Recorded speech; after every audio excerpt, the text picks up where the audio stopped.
Hi, my name is Mustafa Karimi, and today I'm here to present the APU Cafeteria Project, a comprehensive project management plan for building a cafeteria rooftop facility here at APU.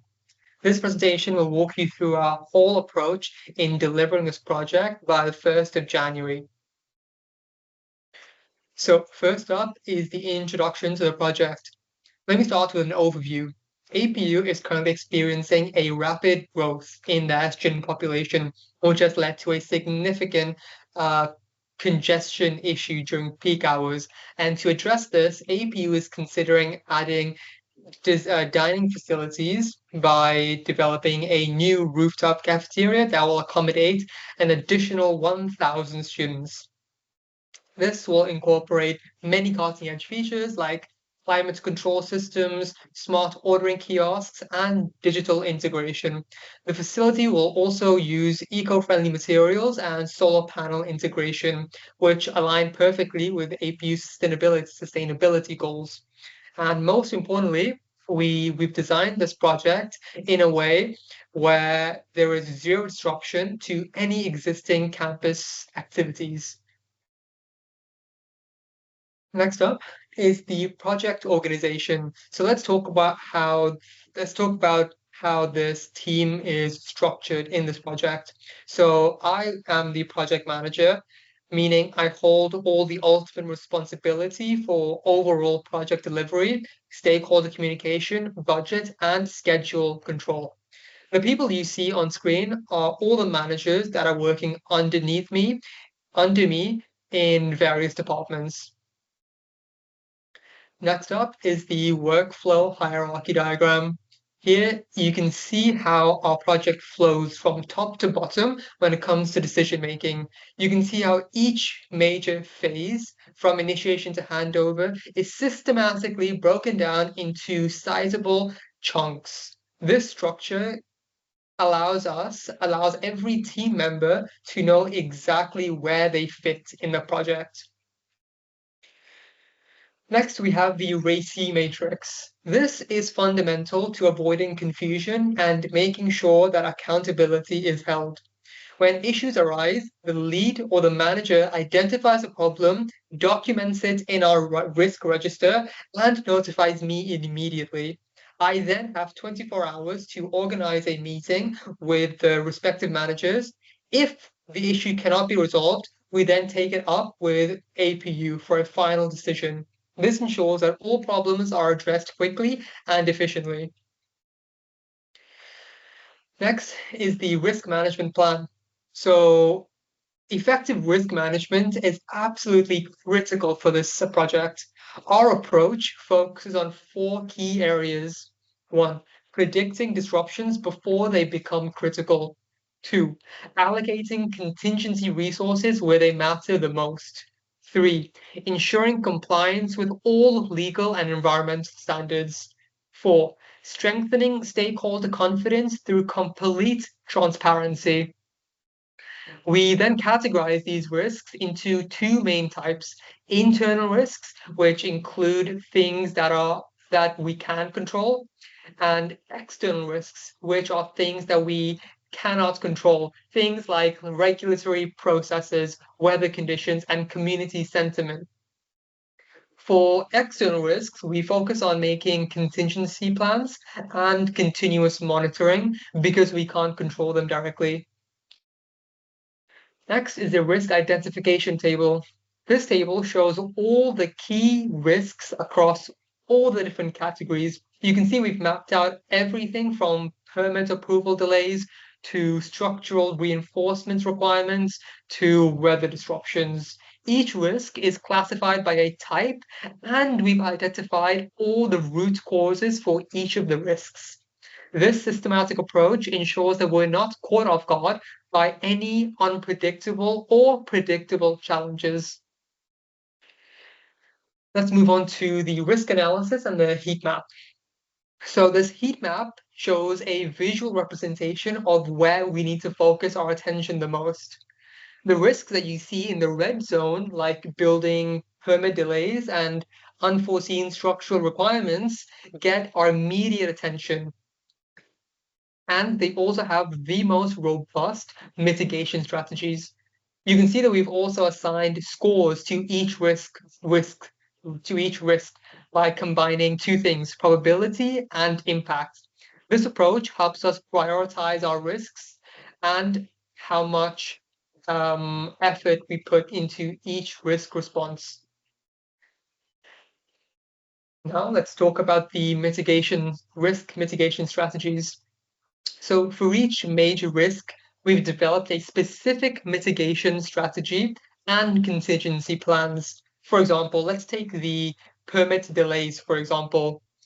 When this happens, we would engage with the campus planning office immediately. For this particular risk, to prevent something like this, we would engage with the campus planning office immediately right after the project scope is signed off by APU.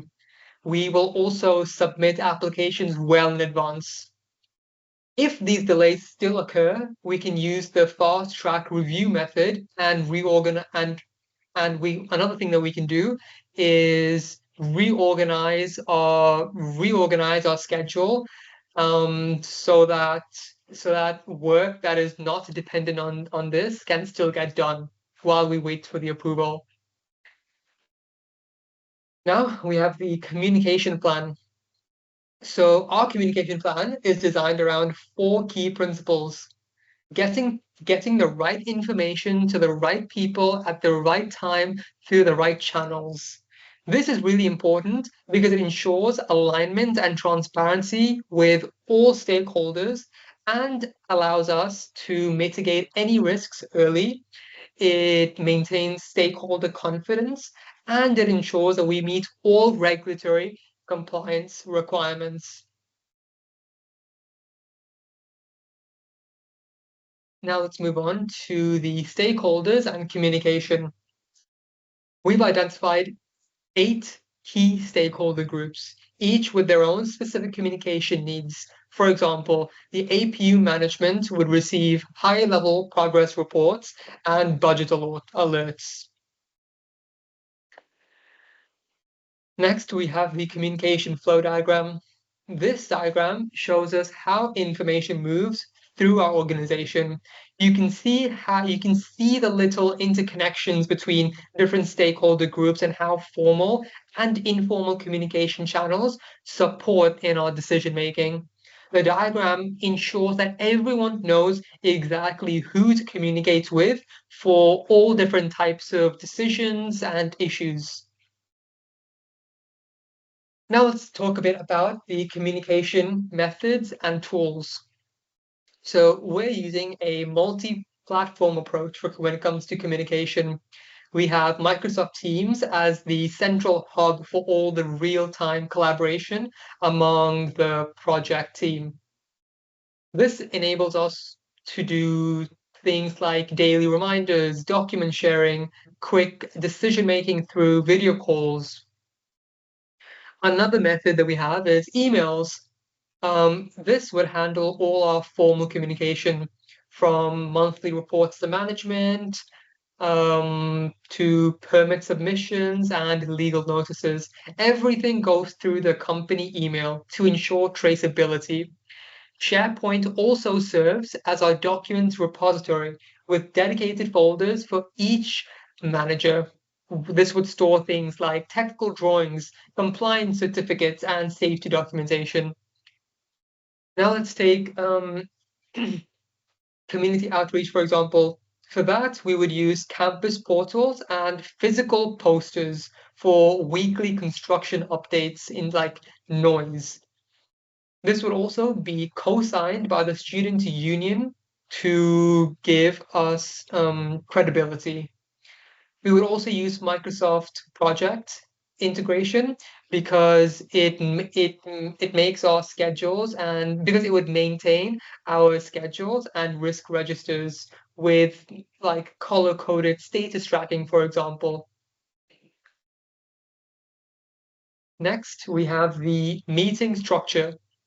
So our meeting structure is designed specifically for efficiency and effectiveness. We would have daily 15-minute 15-minute site meetings that would be hosted by our site supervisor that would cover things like daily work plans to safety issues. We would have weekly 60-minute coordination meetings to bring all the managers together and get an idea of the current progress. And we can also use this to compare with our Gantt chart, with our timeline and our schedule to see if we're on track. We would also have monthly 90-minute steering committee meetings with APU management. This would focus on high priority risks and things like budget approvals. We would also maintain regular community updates through campus portals and bulletins to keep students informed about the construction. Next, we have the project benefits and successes. So this project delivers significant value to APU in many different ways. For example, by adding capacity for 1,000 additional students, which directly addresses the current peak hour congestion issues. It also leads in sustainability through solar panel and eco-friendly materials, which aligns with APU's environmental goals. We also use modern technology integration through smart ordering systems at APU as a sort of this would highlight APU as a forward-thinking institution. We would also have universal access. This would be designed in a way to ensure inclusivity for all students, and our commitment to zero disruption means that any existing services would continue undisturbed and uninterrupted throughout the whole construction and all the other phases. Now let's move on to the conclusion. So our project plan demonstrates many key strengths. One is that we have a comprehensive structure with clear work breakdown. We have RACI assignments, and we also have organizational hierarchy. This robust risk management approach focuses on identifying risks before they occur, and rather than responding reactively. Effective multi-communication also ensures that all stakeholders stay informed and engaged. Our sustainability focus also addresses both environmental and social responsibility. And most importantly, we've committed to meeting our January 1st deadline. Looking forward, though, I've identified areas for future improvements, including enhanced quantitative analysis. But another thing we could improve on is live system simulations before procurement. And we could also improve our community outreach through digital platforms, for example. And that is it for me. Thank you for listening.